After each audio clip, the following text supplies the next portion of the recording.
powerful information, and like they say, information is power. All protocols duly observed and respected.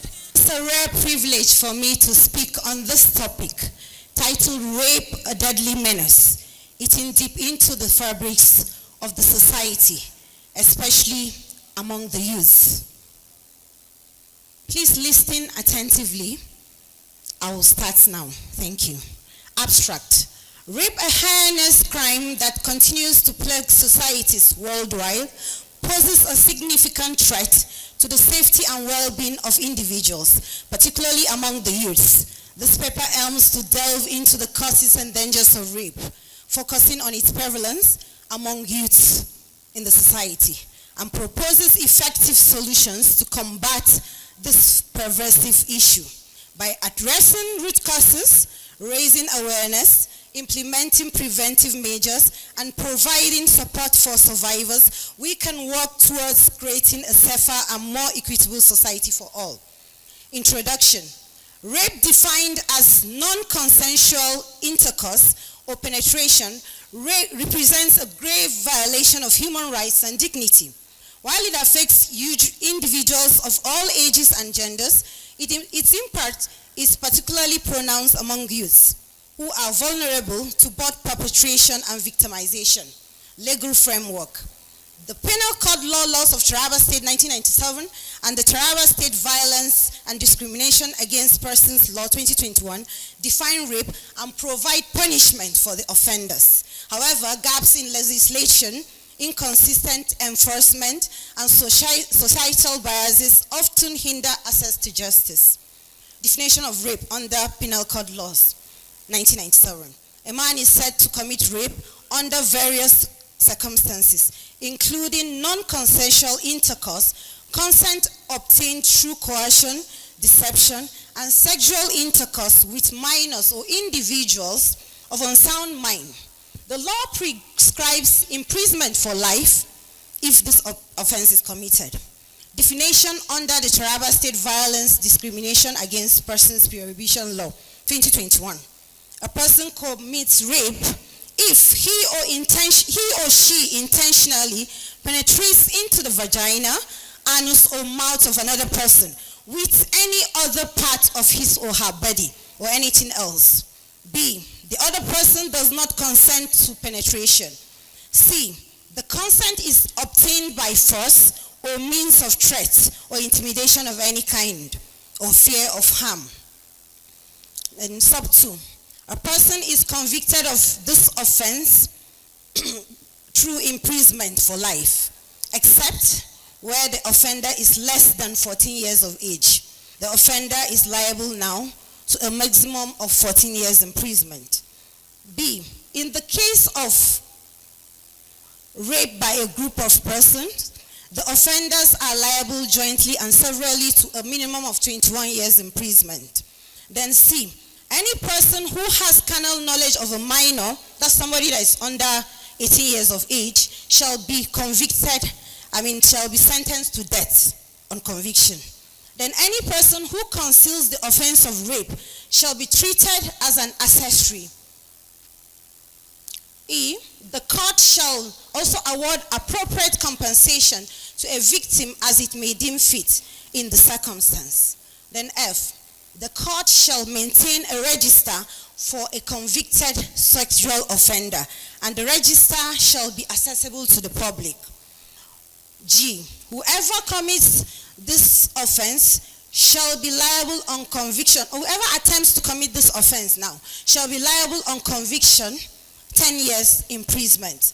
Now, if you critically look at the first law, which is the old law, it does not state that if a woman rapes a man, she will be punished. But it is crystal clear in the second law, which is the newest law, that if a woman rapes a man, she's going to be punished. Please, a round of applause to the Taraba State government for bringing this on board. Again, if you look at the first law, the second law, it states that if you rape a minor, that's somebody that's under 18 years of age, you will be punished, as in you will be convicted for death. This is so beautiful, and it will speak sense into everyone that intends to rape anybody. Again, if you look at it critically, the second law, it states that if you rape anyone, it will be publicized. It's not going to be hidden. So it is very okay for us. And I believe it will speak sense to everyone that intends to rape anyone. These things are not from the blues. We have several cases of rape in the Ministry of Justice. Why would you want to rape a little girl or just anybody? It doesn't give, it makes no sense. Example, I am personally handling a case of rape that somebody raped his own daughter. Another one raped 2 siblings, 8 years and 9 years. Another one raped 2 friends that are 7 and 8 years. What does it take to go and meet somebody that will give you consent before you sleep with her? Is it not better to go and meet somebody that will give you consent than at the end of the day doing something that will earn you imprisonment or death? Please, let's watch out. Let's not do this. Rape is barbaric. Rape is for shameless people. Rape is for merciless people. Causes of rape. Understanding the underlying causes of rape is essential for developing targeted interventions to prevent and address this epidemic. Social cultural factors. Deeply ingrained beliefs about gender goals, power dynamics, and sexuality contribute to normalization of rape culture. Men tend to feel they are dominant, they are more than women, so they feel, okay, these women are supposed to be submissive, and then we could rape them. No, it's not done like that. Let's not do that. Then B, influence on media and pornography. Exposure to explicit and violent content in media, including pornography, can desensitize individuals to the gravity of sexual violence and distort perceptions. Please, let's not always go for pornography. It doesn't encourage, it encourages rape. Let's run away from that. And then substance abuse, that's C. Alcohol and drugs impair judgment and inhibition, increasing the likelihood of both perpetration and victimization in social settings. Nobody is saying you shouldn't take alcohol, but please, if at all you're going to take it a little, so that it doesn't lead you to go and commit some crimes that are uncalled for, that will lead you to maybe death sentence or imprisonment and all of that. Lack of comprehensive sex education. Inadequate sex education about consent, boundaries, and healthy relationships leaves young people ill-equipped to navigate sexual encounters safely and respectfully. Lack of sex education leads us to raping people up and down. So let's go for sexual education so that we will know that rape is not, good for us. Dangers of rape among youths. Physical and psychological trauma. Survivors of rape may experience a range of psychological injuries and physical injuries, sexually transmitted infections, unwanted pregnancies, and long-term psychological effects. Then social stigma and shame. Fear of judgment, blame, and social ostracism often prevent survivors from seeking for help or reporting their experiences, perpetuating a culture of silence and impunity. Disruption of education and future opportunities. Rape can derail academic pursuits, career aspirations, and personal development, limiting survivors' ability to thrive and achieve their full potentials. Okay, what happens if somebody, attempts to rape you? You know what you're going to do? Just hold his testicles. Kungane? In 1 year, always say raping na kukurike goiwa kuma ku ihu. In kuka rige goiwa kuka ihu, za ku gabare iya iko mai ba. Kuna jina? So if anyone wants to rape you, hold his testicles. When you hold it, shout. Somebody will come up for you. Are you listening? All right, then. What happens if eventually you're raped? Please speak out. Don't keep quiet. Run to the nearest police station. Then justice will be for you. Well, by the time you don't go there won't be justice for you. You have to speak out. And when you're going there, make sure you go with the evidences, if possible. If you don't have the evidences, just go, and I assure you that justice will be yours. Solutions to combat rape among youth. Education and awareness campaigns promote comprehensive sex education programs that address consent, healthy relationships, and bystander intervention from an early stage, challenging harmful stereotypes and fostering empathy and respect. B, legal reforms and enforcement. Strengthen laws against sexual violence, ensure swift and impartial justice for survivors, and hold perpetrators accountable for their actions to deter future offenses. C, support services for survivors. Establish accessible and survivor-centered support networks, including hotlines, counseling services, medical care, to provide immediate assistance, validation, and empowerment to those affected by rape. Then in conclusion, rape represents a grave threat to the safety, dignity, and well-being of youth worldwide. But it is not an insurmountable challenge. By addressing the complex interplay of social, cultural, psychological, and institutional factors that perpetuate sexual violence, we can create a society where all individuals are free from the fear of rape and empowered to live fulfilling lives with dignity and respect. It is imperative that we work collaboratively across sectors and disciplines to implement comprehensive strategies that prevent rape, support survivors, and hold perpetrators accountable, thereby fostering a culture of consent, equity, and justice for the generations to come. Lastly, I want to talk to our young girls. Please, let's learn to dress decently. When you dress decently, it's going to be hard for somebody to rape you. And again, there's something about this sitting on uncles' laps, sitting on all these men's laps as kids. Don't do it. Before you know, something will be lingering under you, and then it will turn to another thing. Please, let's run away from all things that will lead us to rape and all of that. Thank you, and God bless. Powerful information, and like they say, information is power. So dan Allah in ku baku ji komai ba yau in ka koma gida ku ce ma yaran ku wanda yazo zai kwana da ku a dole ku rike gwaiwan shi. Kun ji ne? Thank you very much. Baku ji ba ko? It's as if you didn't hear. Please, that testicle thing. Still on the existing protocols, thank you for this great privilege. Good morning once more. Is it afternoon? Good morning, afternoon, whatever it is, once more.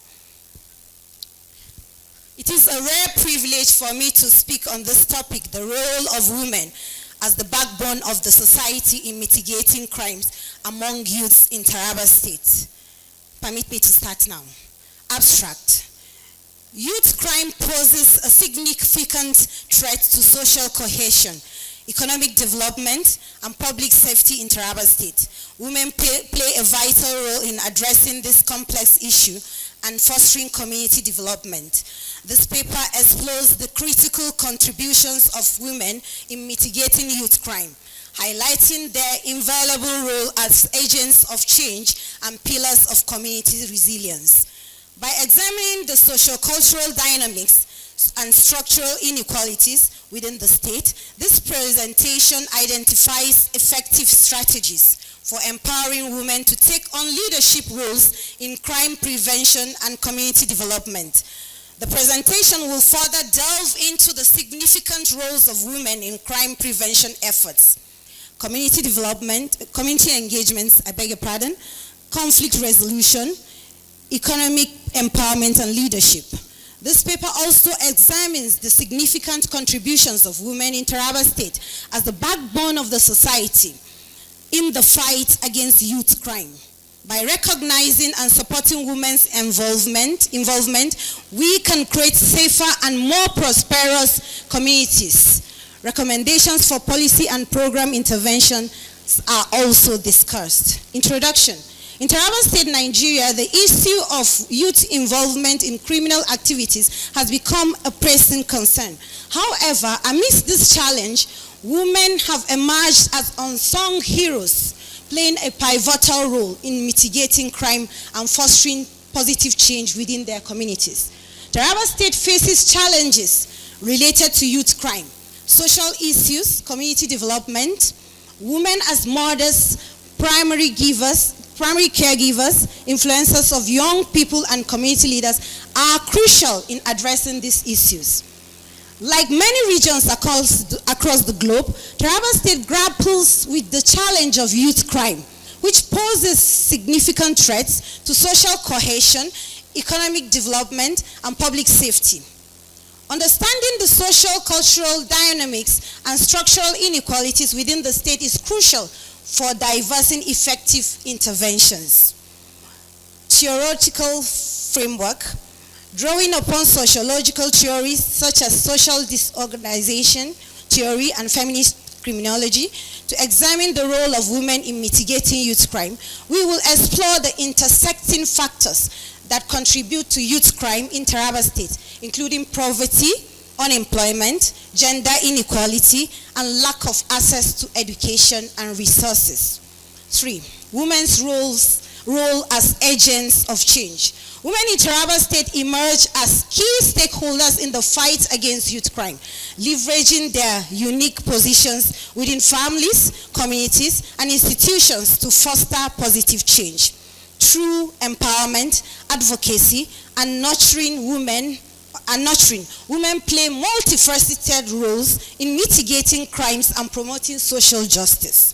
The following are some ways in which women can address youth crime. Guidance and mentorship. Women are generally guiding angels for the youth in Taraba State, inspiring them to pursue education, employment, and constructive activities. Through mentorship programs, women provide guidance, support, and encouragement to at-risk youth, helping them navigate challenges and make positive life changes. Mata mu ne ya kamata mu yi ma yaran mu magana. Mu ne a gida da su ya kamata koyaushe mu gaya musu wannan fa ba kyau, wannan ne mai kyau. I continue now. B. Promotion of education and skill development. Recognizing the correlation between education, poverty, and crime, women in Taraba have been instrumental in promoting access to education and skill development opportunities for the youth by advocating for scholarships, vocational training programs, and entrepreneurship initiatives. Women empower young people to build a better future for themselves and their communities. C. Family and community support systems. Women play a central role in nurturing strong family and community bonds, which serve as protective factors against delinquency and crime. Through their roles as mothers, sisters, and community leaders, women provide emotional support, guidance, and discipline to the youth, instilling values of respect, responsibility, and accountability. I beg your pardon. D. Conflict resolution and peace building. In a region marked by inter-ethnic tensions and communal conflicts, women in Taraba have been instrumental in promoting peace and reconciliation initiatives through dialogue, mediation, and community building efforts. They foster understanding, cooperation, and harmony among diverse groups, thereby reducing the likelihood of youth involvement in violent activities. E. Empowerment through education and skill development. One of the primary ways in which women contribute in crime prevention is through the empowerment of youth, particularly young girls, by providing access to education, vocational training, and skill development opportunities. By investing in human capital, women lay foundation for more resilient and prosperous society. Advocacy. Women serve as vocal advocates for social justice and legal reform. By advocating for scholarships, vocational training programs, and entrepreneurship initiatives, through grassroots advocacy and awareness campaigns, they educate both youths and adults about the consequences of criminal behavior while promoting alternative pathways towards personal and community development. Community mobilization. Women in Taraba State have been at the forefront of community mobilization. A round of applause for women, please. Then H, nurturing environments and positive role modeling. Women serve as powerful role models for the youth. They play a crucial role in shaping the moral and ethnical development of youths, providing guidance, support, and positive role modeling within families and communities. By fostering nurturing environments and instilling values of empathy, respect, responsibility, women contribute to the prevention of delinquent behavior among youths. Collaborative approaches to crime prevention. Effective crime prevention requires a collaborative effort between the government agencies, civil society organizations, and community members. Women-led initiatives such as neighborhood watch programs, mentoring schemes, and rehabilitation services demonstrate the importance of collective action in addressing youth crime. I love the saying that says, once you educate a girl, you have educated the whole world. We have a case in court presently. A woman had to cut off her husband's penis. I'm not saying this from the blues. It is in the court. It happened in Gasol local government. Women, is that right? Answer me. We have talked about men now. Is that a good thing to do? Must you do that? Must you do that? You're doing as if you're not hearing now. Must you do that? It doesn't speak good of you. If he goes about chasing women, let him do that now. But don't you dare do that. If you do that, it is, guess what? It is death penalty. Please, let's not do that. Are you assuring me that every woman here will not do that? Okay, let me speak Hausa now. Wata fata je ta yanka wancan abun na mazan nan wanda babu shi ba maza ta yanka nashi a Gasol. Abu mai kyau kenan? Dan Allah wai dun zai aure ba kyau. Sai dan kina so ki mutu in muka kama ki wannan kan kashe ki zai. Nagode.